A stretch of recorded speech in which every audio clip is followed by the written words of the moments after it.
Graça e paz. Que alegria poder mais uma vez estarmos aqui partilhando e compartilhando da palavra de Deus. Nosso personagem de hoje é Saul, o primeiro rei da história de Israel. 1 Samuel 15, 23 diz assim: porque a rebelião é como o pecado de feitiçaria, e o porfiar é como iniquidade e idolatria. Porquanto tu rejeitaste a palavra do Senhor, Ele também te rejeitou a ti, para que não sejas rei sobre Israel. Os textos que contam a história de Saul estão entre 1 Samuel, do capítulo 9 ao capítulo 31. Saul é um homem forte, de bonita aparência.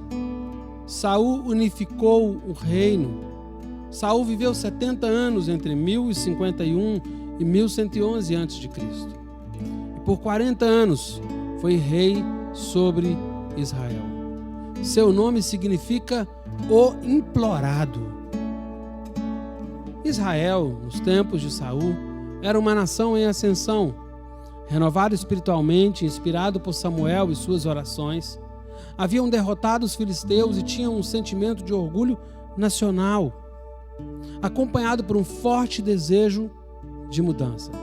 Eles acreditavam que havia vantagens em ter um rei, além de terem rejeitado os filhos de Samuel por causa de sua conduta corrupta.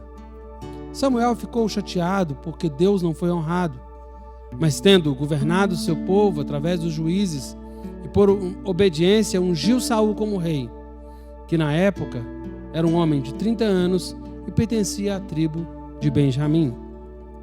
Saul era o desejo de um povo, a figura desejada por um povo, um homem imponente que obteve vitórias militares que lhe trouxeram apoio popular, respaldo daqueles que eram por ele governados, mas sucumbiu por não saber lidar com a pressão que a liderança traz. Esse colapso aconteceu por causa da incapacidade de Saul em confiar no Deus Todo-Poderoso e a sua falta de obediência. Samuel não conseguiu convencer Saul a agir corretamente, o que ele sem dúvida era capaz de fazer, embora não o fizesse. Deus rejeitou a Saul como rei, mas ele continuou a reinar ainda por 40 anos. Saul era pai de Jonatas. Jonatas fez uma aliança com Davi, se tornou seu amigo próximo e o defendeu, sendo um ponto de equilíbrio no palácio e no campo de batalha. No final da vida de Saul, ele e seus 3 filhos, inclusive Jonatas, morreram em batalha contra os filisteus. Com a morte do rei, o exército fugiu, derrotado, humilhado naquele dia. A menor tribo de Israel, Benjamim, gerou o primeiro rei, que tinha cerca de 30 anos, como eu disse, e administrava as terras e os rebanhos de seu pai.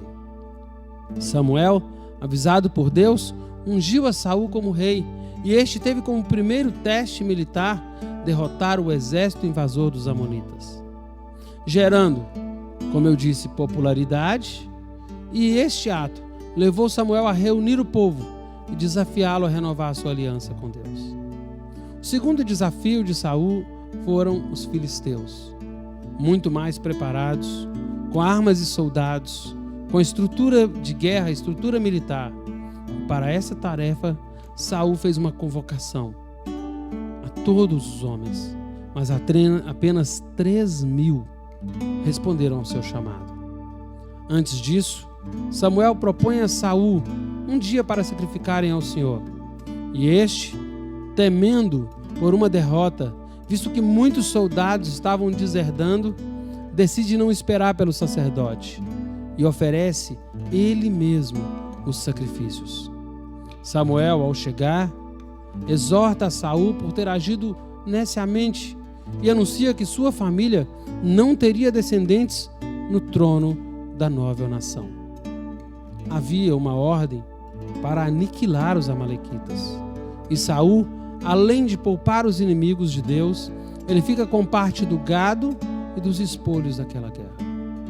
Samuel confronta Saul, que se desculpa com a ideia de que era para sacrificar ao Senhor, mudando mais tarde sua versão, com a ideia de que houve uma suposta pressão do povo que com ele estava, como justificativa para tal atitude. Saul admite seu pecado, e aí ele pede a Samuel que a sua transgressão seja mantida em segredo. Em vez de humilhar-se, ele pede que seja honrado diante de todo o povo, e nisso é prontamente repreendido por Samuel. A rejeição de Saul e a unção de Davi geram um homem, no caso o rei, possesso por um espírito maligno, invejoso e obcecado por matar Davi, aquele que agora era um de seus mais leais oficiais. Tentativas repetidas muitas vezes. Após a morte de Samuel, o rei Saul vai buscar respostas para o silêncio de Deus em uma consulta a uma médium em Endor, para que esta adivinhe o futuro em relação à guerra contra os filisteus, que vai terminar no dia seguinte com sua morte e a de seus filhos mais velhos. A vida de Saul é um exemplo das consequências da falta de arrependimento pelo pecado. Este era um homem imponente fisicamente, obteve relativo sucesso, recebeu unção da parte de Deus, mas suas escolhas erradas fizeram-no agir por interesses próprios, além de culpar os outros pelo que fazia e deixar-se ser pressionado pelo medo. Quando confrontado, Saul não se arrependeu. Como resultado, perdeu a bênção e o Espírito de Deus. Estava espiritualmente agora à deriva, mergulhado em inveja, medo, paranoia, desobediência e, por fim, suicídio. A expressão final de sua trágica e deprimente falta de fé. Quais são as lições que um homem como Saul pode nos ensinar? A primeira delas, a importância do caráter interior. Embora imponente como rei, Saul tinha, no íntimo, muitos desvios de caráter. Sua vida nos ensina que não devemos ser obstinados pela aparência externa e sim crescermos interiormente no caráter que Deus quer imprimir em nós, sendo íntegros diante de Deus e diante dos homens. Invista tempo nas Escrituras e peça a Deus que elimine hábitos nocivos em sua vida e sejam estes substituídos por outros que glorifiquem ao Deus eterno. Saul também nos ensina que obedecer é importante. Ele tinha dificuldades de obedecer a determinações de Deus.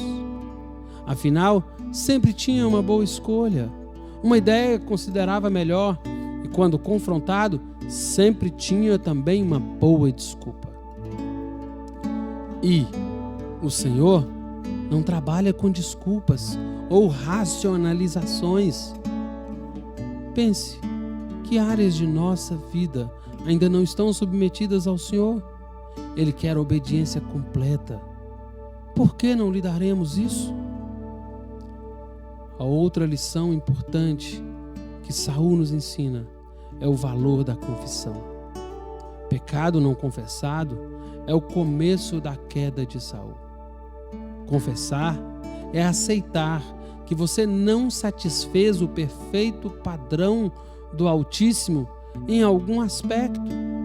E é também uma forma de não permitir que o pecado se instale em sua vida de maneira constante.